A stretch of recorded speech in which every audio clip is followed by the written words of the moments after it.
Sige po, bigyan ko kayo ng mga 5 minuto, more or less. Apa. Magandang umaga po sa You lahat. can remove your face mask. Ako po si Cristina Gonzales po, asawa ni Joselito Gonzales ng taga Antipolo po. Tulad po nung sinabi nila, ang alam po ng lahat, nagbebenta po kami ng droga. Opo, totoo po yun. Pero po yung ibinibenta po namin galing po talaga po sa pulis. Kaya po malakas din po ang loob namin ng mga panahon na yun na magbenta dahil nga po galing sa kanila. Na kumbaga, wag daw po kaming matakot na mahuli o ano nga po dahil nga po galing sa kanila. Pero nung nga po nasabing maglilinis na nga daw po, sinabihan po nila yung asawa ko na paalisin ko na daw po ng Antipolo kasi nga maglilinis na nga daw po ng mga panahon ng 2016. Pero hindi po umalis yung asawa ko. Dahil ang sabi niya po, baka daw po lumamig lang, hindi naman po siya para galawin. Pero yun nga po, July 5, kinuha na lang po siya sa bahay. Sabi nga po, maglilipat bahay lang. Pero hindi na po nakauwi yun. Nabalitaan ko na lang nga po, ganun, nasa morgue na nga daw po. Mr. Chair, tapos ka na. Kailan kayo nag-umpisa magbenta ng droga? Bali ano po, nung 2015, 2016 po. 2015, hindi pa presidente si Presidente Duterte? Hindi pa po. Ha? Hindi pa. Who was the, sino, ma-identify mo kung sino yung kinukuha mo ng drugs sa mga polis? Yung nagbibigay po sa amin ng droga. Kilala mo? Opo. Sino? Si Sir Allen Cadag po. Who? Allen Pulis- Cadag. pulis Opo, siya? Pulis Antipolo po. Police Antipolo. Oh, maybe we can invite him here. Mr. Chair, sino pa bukod doon sa police na yun? Yung sa asawa ko po sir kasi hindi ko masyadong kilala po kasi yung nagbibigay sa kanya eh. Asawa mo napatay na? Patay na. Opo, yung pinatay po Okay. nila. So sino pa yung mga kilala mo mga police na kinukunan ninyo ng droga at binibenta Yung ninyo po sir, eventually? madalas pong magsama sa asawa ko noon si Sir Olaco po at saka si basta yun po yung nagsasama po sa asawa ko noon na madalas po nilang pinaglilinis nga daw po ng mga dugo sa sasakyan kasi nga po kapag may mga pinapatay po sila, yun po yung sasakyan na nililinis ng asawa ko doon po. Sige po, nagtanong lang kami kasi masyadong ano yung ano mo maiksi yung ano mo. So, actually, nagbanggit ka pa ng July 5, pero anong taon? Pakibanggit ang taon? 2016 po. 2016, okay. So, July 5, 2016, ang binanggit mo, asawa. Pero anong pangalan ng asawa mo? Ulitin, pakiulit. Joselito Gonzales po. Joselito Gonzales, okay. Mr. Chair, And Mr. Chairman, Mr. Chairman, this is also to clarify. Siya muna, sige. I'm Santo sorry, Villanueva. Mr. Chairman. This is also to clarify the statements made by our resource person. Yung timeline lang, Mr. Chairman, I think that's important, no? Kailan napatay yung kanyang asawa? Kailan po yung hanggang kailan po siya nagbebenta ng droga na binibigay ng pulis? Siguro yun. Sige ma'am, importante fill in the malaman. blanks natin ma'am. Ang tanong ni Santo Villanueva, ano yung, kailan kayo nag-umpisa ng nagbenta ng droga dahil sinusuplayan kayo ng polis? Umpisa at saka dulo, yung huli. Sige po, Mike. 2015 po hanggang 2016 nga po ng June. Kasi po July, tigil na po talaga yung asawa ko. 2015, anong month? March po yun. March. Okay, sige po. Okay.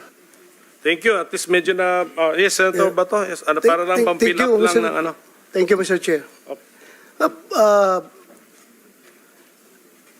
Nag-attempt ka ba na i-report sa otoridad yung polis na nagbibenta ng droga at nagtakot sa asawa mo? Ano na nga po kami, nagsampa na po kami ng kaso sa kanila. Kailan?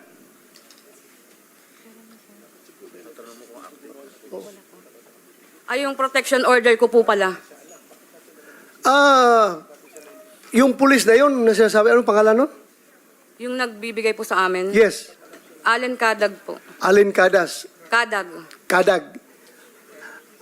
Mr. Chair, can we invite that certain Allen Kadag? And to continue, Mr. Chair, pagkakaalam mo, nasaan siya ngayon? Yung pulis na yan? Hindi ko na po alam kung nasaan na po sila ngayon. Kasi, alam mo, kung nagsumbong ka sana sa otoridad, alam mo ba yung nangyari noon na lahat ng mga ninja cops pinaghahabol namin. Lahat ng ninja cops na wala kami makuhang ebidensya para mapin down siya administratively or criminally. Pero meron siyang report na siya ay ninja cops. Ay pinagtatapon namin sa Mindanao. Solo, Basilan, Tawi-Tawi, Maguindanao. Pinagtatapon namin doon para matanggal dito sa lugar niyo para hindi na makapag-operate ng droga. Sana nag-report kayo sa otoridad, alam sa chief of police. Pinaalis na po kasi ako ng Antipolo nun, sir, kasi nga daw po, isusunod na akong papatayin. Ayun. Kung natakot ka, sorry. Sorry kung natakot ka. Basta, you should have reported that to us para matanggal yung mga tao na yun. Thank you.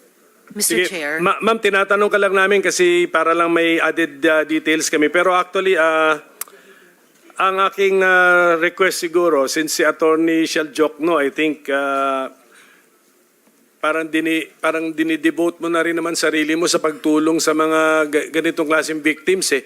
Pwede bang pakitulungan kami, gawa ng affidavit si Ma'am Gonzales para nandun na lahat, orderly yung kanyang kwento. Pwede ba yan, Attorney Jok? Ang alam ko po, Your Honor, ay patulungan may niyo kami. abogado po siya. May abogado siya? May abogado po Sino sila. po ang abogado niyo, Ma'am Gonzales?